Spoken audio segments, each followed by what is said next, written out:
오늘 함께 나누실 하나님의 말씀은 마태복음 24장 36절에서 51절까지의 말씀입니다. 신약 성경 42페이지 정도 있는 마태복음 24장 36절부터 51절까지의 말씀 함께 봉독하겠습니다. 그러나 그날과 그때는 아무도 모르나니 하늘의 천사들도 아들도 모르고 오직 아버지만 아시느니라. 노아의 때와 같이 인자의 임함도 그러하리라.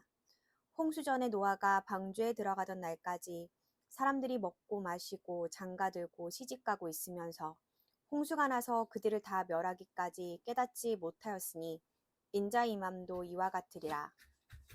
그때의 두 사람이 밭에 있음에 한 사람은 데려가고 한 사람은 버려둠을 당할 것이요, 두 여자가 맷돌질을 하고 있음에 한 사람은 데려가고 한 사람은 버려둠을 당할 것이니라. 그러므로 깨어 있으라. 어느 날에 너희 주가 임하였는지 너희가 알지 못함이니라.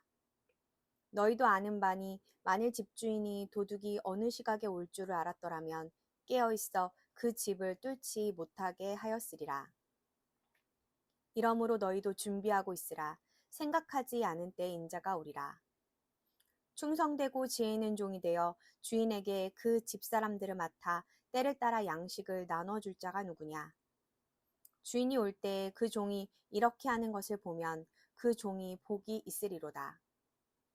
내가 진실로 너희에게 이르노니 주인이 그의 모든 소유를 그에게 맡기리라.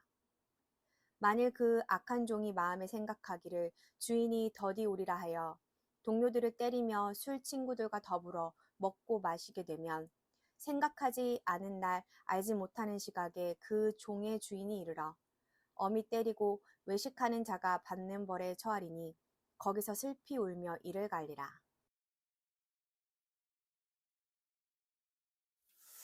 마태복음 24장에는 이제 예수님께서 종말에 있을 이야기들에 대해서 설명을 하고 있습니다. 그러니까 제자들이 헤롯 성전이 헤롯 왕 때 지은 예루살렘 성전이 지어져가는 그 과정을 보면서 아름다운 성전의 그 과정들을 성전이 지어져가는 그 모습들을 보면서 되게 감탄하고 있었을 때 예수님께서 저 성전은 곧 무너질 것이다 라는 예언의 말씀을 하시죠.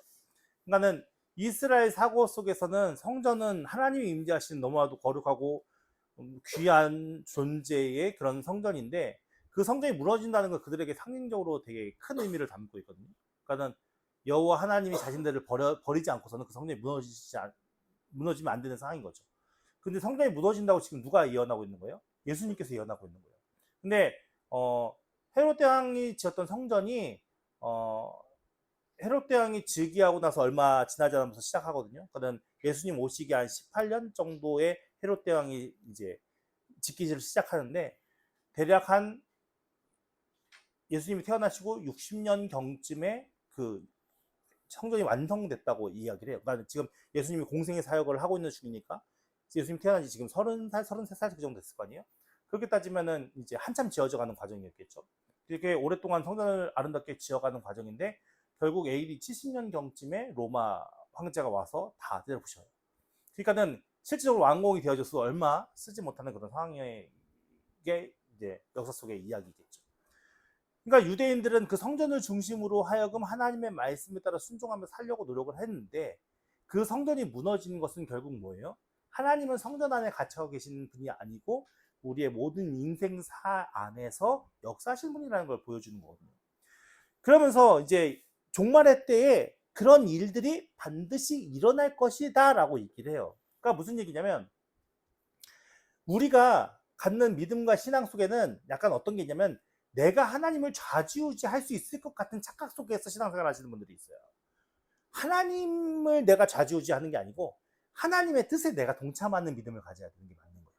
그래서 오늘날에도 많은 분들이 하나님 우리에게 이런 일이 안 일어나게 해주세요. 물론 그렇게 기도할 수는 있어요. 근데 그런 일들이 일어나기로 하나님이 작정하셨다면 반드시 일어나는 일이에요. 그렇다면 일어난다면 그 속에서 우리가 어떠한 믿음으로 살아가야 되느냐의 문제거든요. 근데 기독교인들이 기도를 한다고 기독교인들이 하나님 앞에 간절히 부르짖는다고 모든 좋은 일들만 일어나는 세상은 아니라는 거죠. 왜냐하면 세상을 주관하시는 하나님의 선하신 뜻이 있었기 때문에 노아 때 하나님께서 홍수를 일으키실 수밖에 없었던 거예요. 그러니까 우리가 가져야 할 믿음과 신앙 안에서 하나님에 대한 것은 하나님이 통치하시고 다스린다는 이 주권의 개념을 이해하지 못하면 우리의 믿음은 바르게 성장할 수가 없어요. 바르게 세워질 수가 없어요. 그러니까 신앙이라는 것은 하나님의 주권적인 통치 아래에서 구원받은 백성들이 그 하나님의 뜻에 따라 순종하는 삶을 사는 것, 그게 하나님 나라 백성의 삶의 기본적인 태도와 자세이거든요. 그렇기 때문에 말세를 보내는 우리는 말세의 혼란과 환란과 여러 가지 어려움과 핍박이 있다는 것을 인지하는 것은 이제 예수님께서 오실 때가 얼마 남지 않았구나라는 것을 우리가 추측해 볼 수 있는 것이고, 오늘 36절 말씀에 그때와 그 시는 안다고 그랬어요, 못 안다고 그랬어요? 네, 그 날과 그때는 아무도 모른다고 했어요. 천사도 모르고 아들이신 예수님조차도 모르신다고요. 그러니까 재림하셔야 될, 예수님께서 재림하셔야 이 세상에 종말이 임할 거 아닙니까? 그 재림하실 분이신 예수님조차도 모르고 오직 누구만 아시는 거예요? 하나님 한 분만 그 모든 자신의 완벽한 선하신 계획 속에서 이루어진 일들인 거죠. 그러니까는 우리가 이것에 대해서 알려고 하는 게 중요한 게 아니고, 그 상황에 벌어지는 종말의 현상들이 일어날 때에 우리가 이제 예수님 오실 때가 얼마 안 됐구나 라는 것을 인지하고, 그리고 우리의 삶을 어떻게 살아들이냐가 중요한 문제인데, 그 살아들일 때 어떤 마음을 가져야 했어요? 두려워하지 말라고 했어요. 두려워하지 말라. 왜냐하면 우리는 이미 구원받은 백성들이기 때문에, 우리는 이미 하나님 나라에 속해 있는 백성들이기 때문에 환난과 어려움과 핍박과 고난이 온다 하더라도 결국 종국에는 우리는 어디 갈 수 있는 사람이에요? 천국에 임한 사람, 천국에 이미 보장된 사람들이기 때문에 두려워하지 말고 염려하지 말아라는 거예요. 그리고 우리가 그 일들을 겪을 때 담대하게 그 일들에 대해서 우리가 행해야 할 일들을 실천하며 살아야 한다라고 얘기를 하는 거죠. 그러니까 지금 24장 말씀 속에 쭉 하면서 무슨 일이 있을 거야, 무슨 일이 있을 거야, 무슨 일이 진행될 거야 라고 이야기하는 것은, 그것을 분별하면서 그 때를 알려고, 그 종말의 때를 알려고 하는 게 주 목적이 아니라, 그러한 현상들이 일어났을 때 너희들이 어떠한 삶을 살아야 돼 라는 것을 지금 가르치시는 예수님의 교훈의 말씀이다 라고 이해하시고 오늘 본문을 보시면 돼요. 자, 일단 첫 번째, 그때와 그 시는 알 수 있다, 없다? 없다. 아무도 알 수 없다. 천사도 모르고 예수님도 모른다. 오직 하나님만이 알 수 있다. 그렇기 때문에 그 이후에 종말의 때가 언제라고 이야기하는 모든 사람들은 다 잘못된 거죠. 바른 믿음과 신앙에서는 절대 이 날을 알 수 없어요. 그러니까는 옛날에 다미선교회도 그렇고 많은 이단 종파들이 예수님께 언제 재림하실 거야, 아니면은 지금 재림하셨어 라고 주장하는 그런 이단들이 있는데 다 잘못된 거죠. 왜냐하면 아무도 알 수 없고 예수님이 재림하시면 이 땅에 심판이 이루어지는 겁니다. 자, 종말의 때가, 예수님이 재림하시는 그때가 노아의 때와 같대요. 노아의 때는 뭘 얘기하는 거죠? 노아의 홍수를 이야기하는 거죠. 노아의 홍수가 갑자기 임했나요? 이게 상황이 되게 애매한 게 뭐냐면, 재밌는 게 노아를 생각하면 예고하고 이루어진 일들이에요. 그러니까 노아 때에 당시에 너무 사람들이 타락해서 노아 때에 하나님께 딱 나타나셔서, 야, 이제 인생의 날은 120년일 거야. 이제 앞으로 120년밖에 못 산다는 얘기예요. 그래서 너는 방주를 져라 라고 얘기를 해요. 근데 방주가 작은 배가 아니에요. 엄청나게 큰 배예요. 당시에는 조선 그런 기술이 발달되지 않은 상황이었거든요. 그러니까 그런 엄청난 배를 짓는다는 것도 말이 안 되는 일이었고, 그리고 그 배가 바다에 지는 것도 아니고 산 중턱에 짓는데, 산 중턱까지 그 배가 떠오르려면 산 중턱까지 물이 차야 되는 거잖아요.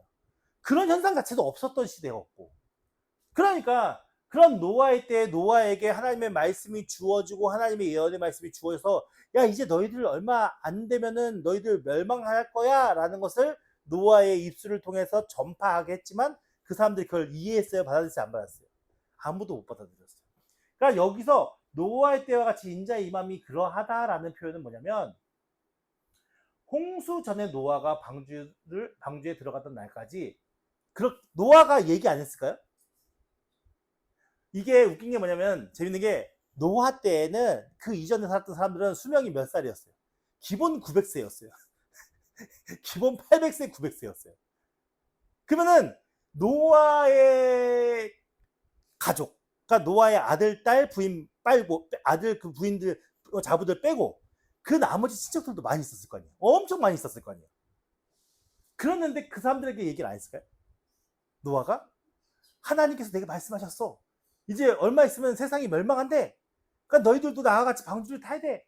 7일 전에 알려주시거든요. 이제 일주일 후면 너희들이 이제 가축들이 너희들 앞에 나오니까 가축들을 배에 들여라. 그리고 일주일 후면 세상에 비가 내려서 다 멸할 것이다. 라고 알려줘요. 그러면 저 같으면 얼른 가서 저희 친척들, 사촌들 다 불러다 놓고 야, 이제 세상이 멸망하니까 빨리 방주에 타! 라고 얘기했을 거예요. 근데 그럼에도 불구하고 사람들은 어떻게 했어요? 누구를 미친 사람 취급했을까요? 노아를 미친 사람 취급한 거예요. 왜냐면 그렇게 많은 비가 내린 걸 본 적이 없는 사람들이에요. 그렇게 어마어마하게 큰 배가 산 중턱에 있어? 그게 뜬다고? 그렇게 비가 많이 온다고? 이거는 그 시대 사람들로 하여금 상상할 수 없는 거예요. 그래서 그 사람들은 먹고 마시고 이게 죄를 지었다는 얘기 아니라 그냥 그 삶을 살았다는 걸 얘기를 하는 거예요. 장가들고 시집가고. 그냥 그 사람들이 평상시 살았던 삶을 그냥 살았던 거예요. 왜냐하면 하나님의 경고, 노아를 통해 말씀하신 하나님의 경고의 메시지에 귀를 기울이지 않고. 왜냐하면 그런 일들은 일어나지 않을 거야. 왜냐하면 그들의 마음속에 하나님을 믿는 믿음과 하나님의 주권을 인정하는 마음이 전혀 없었기 때문에. 그러니까 오늘날 우리가 교회를 다니고 예수님을 믿는다고 하면서도 우리가 하나님의 주권을 인정하지 않아요. 노아 시대에 홍수가 일어났던 게 노아에게 좋은 일이에요? 절대 좋은 일이 아니에요. 노아는 진짜 열심히 속된 말로 얘기하면 엄청 고생해서 배를 만들었고 그 배 안에서 1년 가까이 동물들을 다 기른 거고 그리고 그 배가 멈춰 섰을 때 노아와 그 가족들밖에 없었기 때문에 본인들이 또 새로운 삶을 척박한 환경과 척박한 땅에서 새로운 환경을 시작해야 되는 거예요. 이 노아의 홍수가 나지 않는 게 노아로서는 훨씬 더 행복하고 바랬던 삶이었을 거예요. 그럼 노아한테는 그 노아가 바라지 않은 삶의 어떤 풍파가 일어난 거죠. 그런 어려운 환경 속에 살았음에도 불구하고 하나님은 이 뜻을 이루어야 했기 때문에 그 일을 노아에게 허락해 주시는 거예요. 그러니까 오늘날 우리에게도 우리가 생각지 않은 많은 풍파들이 우리 안에 다가올 수 있어요. 그렇죠? 하나님이 주권하에 하나님이 행하시는 일들 속에 많은 어려운 풍파들이 우리에게 다가올 수 있어요. 그러면 우리의 믿음이 노아와 같다면 어떻게 해야 될까요? 묵묵히 하나님의 일에 내가 기쁨으로 동참하면서 그 일을 감내하고 인내하고 참고 견디면서 그 일에 대해서 버텨나가야 되는 거죠. 그게 믿음이라는 거예요. 그러니까 우리의 모든 삶의 풍파와 어려움을 다 해결해 주십시오. 이게 믿음이 아니라는 거예요. 그거는 일반 이방인들이 하나님 자신의 믿는 신에게 어려움 없이 살게 해서 이거와 똑같다라는 거예요. 하나님을 믿는 자들은 제일 먼저 우선적으로 우리가 받아들여야 할 것은 하나님의 주권. 하나님의 주권이라는 건 뭐냐? 하나님께서 이 천지 만물의 모든 것들을 다 운행하신다는 거예요. 그러니까 다윗의 기도만 보더라도 하나님 지금 대적들이 막 쳐들어오고 있어요. 될 수 있으면 그 대적들 다 물리쳐 주세요. 라고 기도하지만 결국엔 뭐라고 했어요?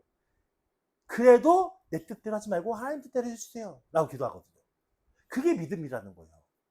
우리에게 풍파가 없으면 좋은 것 같지만 사실 그 풍파를 통해서 우리의 믿음과 우리의 신앙이 더 성장되는 것도 있고 여러 가지 많은 우리 안에 하나님의 선하신 뜻 안에서 그 모든 일들이 이루어지는 거예요.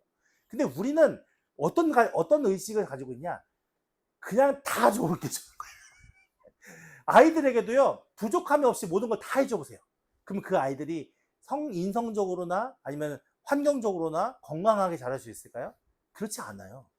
때로는 본인 스스로가 힘든 일도 해보고 본인 스스로가 견디기 어려운 일도 겪어보고 그러면서 그 마음이 단단해지고 이렇게 튼튼해지게 자라는 거지. 아무것도 부족함 없이 다 해주는 그 아이가 나중에 그 부모가 떠나면 뭘 할 수 있겠어요?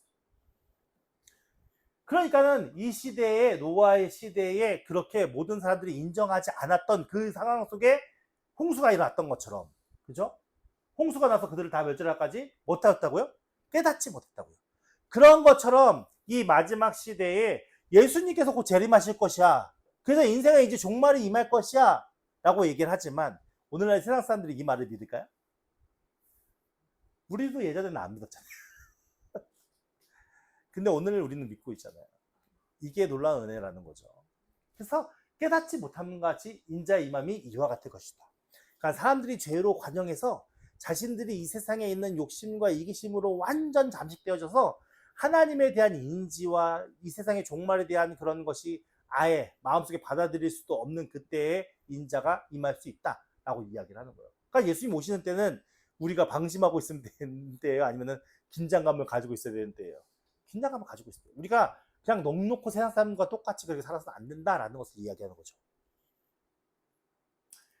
자, 보세요. 이제 다른 비유가 나와요. 그러면서 두 사람이 밭에 있대요. 밭에 있다는 것은 자신들의 일을 하고 있다는 거죠. 그때 한 사람은 데려가고 한 사람은 버려둠을 당할 것이요. 똑같은 예의 비유예요. 맷돌질하고 있어요, 두 여자가. 한 사람은 데려가고 한 사람은 버려둠을 당할 것입니다. 이 얘기를 들으면 무엇이 생각 떠오릅니까? 어떤 느낌인 것 같아요? 왜 이게 많은 사람들이 이런 말씀을 보면서 우리도 버려둠을 당하지 말고 그러니까 이게 휴거의 느낌을 약간 이야기하는 저런 것처럼 얘기를 하는데 이 문맥상의 의미는 그 얘기를 하는 거 아니에요. 모든 사람이 구원받는 건 아니라는 걸 얘기하는 거예요. 하나님의 택하신 자들이 구원받는다라는 걸 이해하겠는 거예요. 그러니까 우리가 종말 때 우리가 휴거돼서 하나님 나라 이게 중요한 게 아니고 내가 믿음이 있다면 내가 믿음으로 준비되어 있고 내가 하나님 앞에 바른 믿음으로 살아간다면 내가 세상에 어떤 일이 벌어지더라도 결국은 나는 종국에는 하나님 나라에 임할 그 방법이 다양하게 있을 수 있죠. 그게 중요한 게 아니라는 거죠. 이 얘기는 보세요. 한 사람은 데려간다는 것은 하나님 나라에 간다는 거고 한 사람이 버려둠을 당한 것은 심판을 받는다는 얘기잖아요. 그러니까는 모든 사람들이 다 구원받는 건 아니라는 거예요.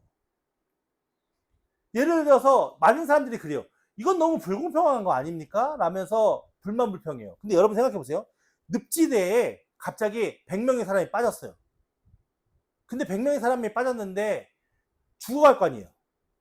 근데 그때 헬기가 와가지고 몇 명씩 건져내요. 그러면은 건진받은 사람이 저 사람들은 죽어가는데요? 저는 구원받아서 불공평한 건데요? 이렇게 불만불평할 사람이 있습니까? 이거는 말도 안 되는 이야기예요. 무슨 얘기냐면 구원받지 못하는 사람들은 자신이 이 세상에서 하나님을 부정하고 지은 죄로 인해서 심판받는 거예요. 구원받은 사람은 죄가 있지만 예수님을 믿는 믿음으로 자신의 죄가 예수님으로 회개함 받아서 죄 문제가 해결되기 때문에 하나님 나라 가는 거예요. 왜냐하면 하나님의 나라는 죄 있는 사람은 들어갈 수가 없어요. 하나님께서 완전한 선이신데 그 선하신 하나님 나라에 어떻게 죄인인 인간이 갈 수 있겠어요? 그래서 종말 때 보면은 부활한 육체로 하나님 나라 간다 하잖아요. 그러니까 지금 우리의 육체는 연약한 육체죠. 죄로 물들어진 육체니까. 그러니까 영화로운 몸으로 다시 입어서 거룩한 몸을 입고 하나님 나라에 간다는 거예요. 그러니까는 우리가 구원받는 것이 얼마나 감사하고 귀한 건 줄 알겠죠. 그리고 한 사람이라도 더 하나님 앞에 부름받게 하기 위해서 남아있는 우리가 해야 할 일이 그런 사명과 그런 일들을 감당하는 일이겠죠. 자, 보세요. 그러므로 뭐라고 했어요? 깨어있으라. 깨어있으라는 말이 뭡니까? 잠자지 말라는 얘기입니까? 아니잖아요. 하나님을 인지하고 있어야 된다. 하나님을 바라보고 있어야 된다는 거죠. 예수님을 바라보고 하나님을 바라보고 있으라는 거예요. 하나님을 놓치지 않는 믿음으로 살아가야 한다 이거예요. 내가 세상의 관념과 세상의 가치 속에서 하나님을 이용해 먹는 게 아니라 하나님을 바라보고 그분 앞에서 내가 순종하고 그분의 말씀과 그분의 뜻에 내 인생의 삶을 동참시키려고 하는 노력을 통해서 깨어있다 보면 우리가 준비된 믿음으로 하나님 나라에 들림받을 수 있다는 걸 얘기하겠죠. 그러니까 이단들의 잘못된 말이 잘못된 논리가 여기 있다는 것도 알겠죠. 옛날에 신앙촌이나 다미성교회나 다 모여 있잖아요. 모든 생계를 다 벗어버리고 다 모여 있잖아요. 근데 분명히 보면은 밭에서 일을 하던 사람이 올라가고 버려둠을 당하고 맷돌질을 하는 여자가 올라가고 버려둠을 당하고 다 자신의 삶을 살았어요. 그러니까 마지막 때까지 끝까지 예수님이 오시는 그날까지 우리의 삶을 사는 게 당연히 신앙인의 할 위치와 역할이라는 것을 알 수 있겠죠. 어느 날 너희가 주가 임하는지 너희가 알지 못합니다. 우리가 알지 못하기 때문에 우리는 날마다 하나님의 은혜 안에 우리의 삶을 방황되고 허탄한 데 쓰는 것이 아니라 믿음으로 살려가려고 더욱더 노력하는 그런 자세가 필요하다라고 합니다. 또 다른 비유예요. 너희도 아는 바와 같이 만일 집 주인이 도둑이 어느 시각에 올 줄 알았더라면 어떻게 할까요? 오늘 도둑이 우리 집에 온대. 그러면 주인이 난 편하게 잘 거야 이러고 있을까? 아니면 열심히 문단속하고 열심히 보물을 지키고 그러려고 노력할까요? 네, 보물을 지키려고 노력하죠. 올 줄 알았다면은 깨어 있어 그 집을 뚫지 못하게 하리라. 그러니까 우리의 마음이 세상에 싹 뺏겨버리면 도둑이 언제 올지 모른다는 표현인 거예요. 그러므로 너희도 준비하고 있으라. 생각하지 않은 때에 인자가 오리라. 진짜 우리가 도둑이 온다는 얘기가 아니라 그렇게 우리의 마음이 빼앗기지 않게 우리의 마음을 지켜가면서 하나님 나라를 바라보는 믿음과 신앙으로 준비되는 그런 상황 속에 있어야 한다는 거죠. 그러니까 우리가 그렇게 쉽지 않다는 거예요. 내 마음을 하나님 앞에서 하나님을 바라보는 믿음으로 지키면서 살아가는 게 정말 그게 쉽지 않다는 거예요. 그래서 우리의 의지가 오늘 우리가 말씀을 따라 살아야지라는 게 아니라 우리의 의지가 하나님을 쫓는 것에 있고 하나님을 바라보는 것에 있고 하나님을 바라보는 것에 있으면 당연히 우리 마음속에 뭐가 들어올까요? 성령이 들어오시겠죠. 성령이 들어오시면 성령께서 깨달아 알게 하셔서 살 수 있는 거예요. 개념은 이거예요. 그러니까 우리가 열심을 내지 말라는 얘기 아니라 우리가 열심을 내는 방향성이 내가 오늘 뭐 하고 내가 오늘 뭐 하고 내가 오늘 뭐 해야지 이게 아니라 내가 열심을 내는 방향성이 야 나는 하나님이 내 마음속에 세상 것이 들어오지 않게 나는 하나님 주님 도와주세요. 내가 세상에 물들지 않게 하나님의 말씀대로 살아갈 수 있게 나를 도와주세요. 열심히 거기에 내가 열심을 들이면 내 마음속에 누가 찾아오냐면 성령께서 내 마음속에 찾아오신다고요. 그 성령께서 야 너 그러면 이런 거 해봐 이런 거 해봐 이런 거 해봐 라는 것으로 내 마음속에 어떤 일을 행해야 할지에 대한 마음의 감동을 주신단 말이에요. 그러면 그때에 성경을 책을 말씀을 봐 그러면 말씀을 보고 찬양을 해 그럼 찬양을 하고 누구를 섬겨봐 하면 누구를 섬기고 그게 생명이 되고 그것이 우리에게 영적으로 성숙하는 과정이 된다는 것이지 야 내가 하나님을 바라보고 놓지 말라니까 열심히 말씀만 봐야지 이거는 외식하는 거하고 똑같은 거예요. 왜냐하면 내가 내 스스로를 거룩하게 만들 수 없기 때문에 이 논리를 잘 이해하셔야 돼요. 이게 헷갈리시면 안 돼요. 사실 이게 참 어려운 부분이거든요. 내가 열심히 예배 빠지지 말아야지 이게 먼저 선행이 되면 안 되고 내가 하나님 내가 주님을 잊지 않고 살고 싶습니다. 내가 주님을 놓치지 않고 살고 싶습니다. 거기에 열심을 내고 집중을 하다 보면 하나님께서 그럼 예배 자리에 가봐. 내가 기쁨으로 예배 자리에 나오면 거기서 받는 은혜가 다른 거예요. 근데 이게 문제가 뭐냐면 이게 바뀌어지면 예배 자리에 가서 판단하게 되는 거예요. 왜 판단하게 될까요? 나는 바리새인으로 온 거거든요. 나는 내가 거룩해질 거야. 나는 거룩한 모습을 보여줄 거야. 우리는 안 그런 것 같지만 은연중에 우리 안에 그런 모습이 너무 많아요. 사실은. 제가 매번 지난번에도 우리 논쟁이 있었죠? 말씀이 먼저냐 믿음이 먼저냐 많은 논쟁이 있었는데 제가 이야기하고 싶은 부분이 바로 이 부분이 말씀이 중요하지 않다는 걸 얘기하는 게 아니에요. 말씀이 중요하지 않다는 걸 얘기하는 게 아니라 우리가 먼저 간절히 깨어있는 마음이라는 것은 하나님을 향해 있는 마음이에요. 하나님을 부르찾고 하나님을 만나고자 하고 그분의 뜻을 알고자 하는 그런 마음으로 그런 마음 속에서 하나님께서 내게 은혜를 주셔서 말씀을 보게 한다면 그것이 내게 귀한 은혜가 될 수 있겠죠. 하지만 내가 하나님을 찾는 것보다 의식적으로 우리가 알고 있는 의식 속에서 야 말씀 보면서 깨끗해져야지 라고 말씀을 보는 그 말씀이 사실은 우리 안에 또 다른 외식하는 모습일 수 있다라는 그 오류에 100% 빠진다고 할 수 없지만 그런 오류에 빠질 위험성이 크기 때문에 여러분들에게 먼저 선행되어야 될 것은 하나님을 찾고 만나려고 하는 노력이라고 설명해 드리는 거예요. 그래서 믿음이 먼저고 말씀은 그 다음이다라고 말씀드리는 게 말씀을 보지 말라는 의미가 아니라 먼저 하나님 앞에 그런 열정을 드려야 돼요. 우리의 의식이 행위에 먼저 가 있으면 뭐냐면 행위를 통해서 하나님을 만나려고 한단 말이에요. 행위를 통해서 하나님을 만나려고 하는 것보다 우리가 먼저 하나님을 만나고 행하려고 하는 게 훨씬 더 바른 믿음이에요. 왜냐하면 행위를 통해서 하나님을 만나려고 하는 것은 그 일에 대한 주체가 내가 되는 거잖아요. 근데 하나님을 만나서 행하는 것은 내가 하는 일의 주체가 하나님이 되는 거거든요. 그게 달라요. 그래서 그 부분을 좀 잘 이해하셨으면 좋겠어요. 제가 설명을 잘 못해가지고 잘 이해가 어려우신 분들도 분명히 있을 것 같은데 잘 이해하셨으면 좋겠어요. 그래서 이렇게 준비하라라는 말은 단순히 우리가 행위적인 준비를 얘기하는 게 아니에요. 우리가 돈으로 헌금을 많이 준비하지 못해도 우리가 막 말씀을 많이 하지 못해도 내가 하나님을 간절히 찾고 바라면 그 속에서 하나님이 우리 가운데 역사하시고 준비케 하시는 은혜가 있는 거죠. 그래서 보세요. 이제까지는 이런 현상들이 있을 거야. 이렇게 준비해야 되는 거야. 라고 우리에게 알려주신 거죠. 근데 보세요. 45절 말씀에 45절부터 51절 말씀에 충성된 종에 대한 비유가 나오거든요. 충성되고 지혜로운 종이 되래요. 근데 충성되고 지혜 있는 종은 어떤 종이냐? 주인에게 그 집 사람들을 맡아 때를 따라 양식을 나눠줄 자가 누구냐? 그러니까 집 주인은 부자겠죠. 근데 나를 그 집의 전체를 관리하는 종으로 세우는 거예요. 근데 그 집 주인이 자신들의 식솔들과 일하는 사람들 다 맡겨놓고 나한테 맡겨놓고 외지로 떠난 거죠. 그렇게 됐을 때 나는 어떻게 관리해야 돼요? 내가 집주인 행세를 해야 되나요? 아니죠.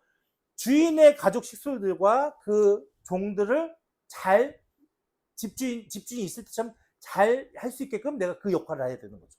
그러니까 때를 따라 집주인 가솔들에게 양식을 먹을 수 있는 양식을 준비해서 갖다 줘야 되고 나머지 종들을 잘 돌봐주면서 그 가솔이 무너지지 않고 잘 가업이 이어질 수 있도록 도와주는 역할이 지혜 있는 종이라는 거예요. 근데 보세요.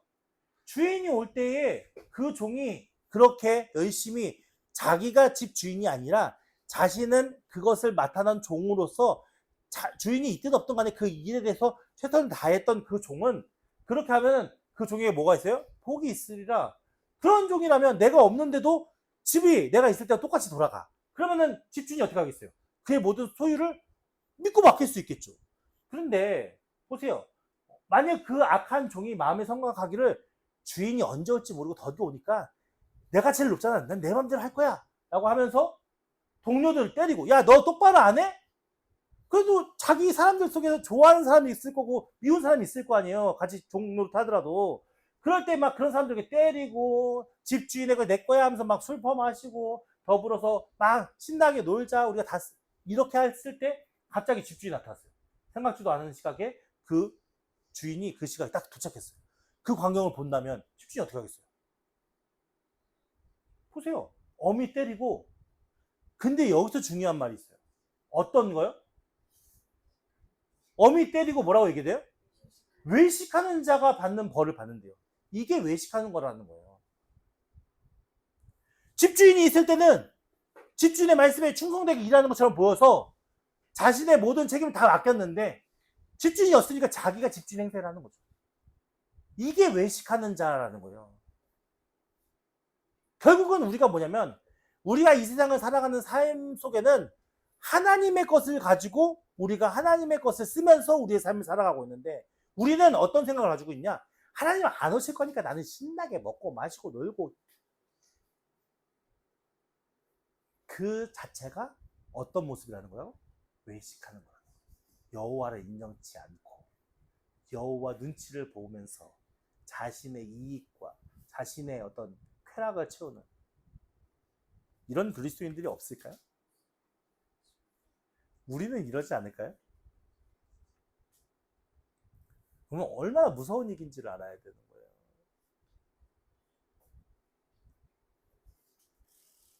그래서 우리에게 중요한 것은 어느 때든지 일괄된 마음으로 하나님을 바라볼 수 있는 영적인 실력이 키워져야 되는 거예요. 내가 물질이 많든 적든 내 삶이 많은 사람에게 인정을 받든 못 받든 내가 어떤 상황에 처해 있든 내 마음으로 하나님과 교제하는 것이 일정하지 않으면 어쨌든 하나님을 막 가까이 갔다가 어쨌든 막 멀었다가 이런 현상 속에서 우리는 외식하는 자처럼 됐어요.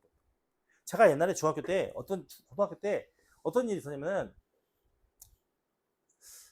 모르겠어요. 그때는 뭐 때문에 그런지는 모르겠지만 나름대로 하나님에 대한 인지가 있었어요.